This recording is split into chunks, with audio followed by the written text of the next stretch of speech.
Section 3.6 is called Math of Finance because we're going to take all the skills we learned in solving exponential equations to apply it to financial situations, such as investing your money or paying off a loan or finding the current rate of return on an investment.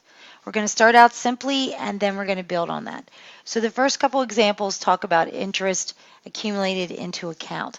So page 310, number 1, asks us to find the amount accumulated with a principal of $1,500 at an interest rate of 7% over 6 years. So we are going to get interest once a year on that return.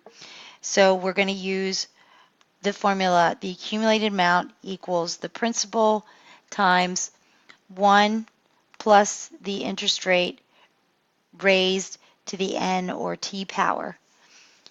The book uses n, so I'll use n in this example. So A is going to be, we replace P with the 1500, we do 1 plus 0.07, and we're doing this for 6 years. So we just have to put this into our calculator.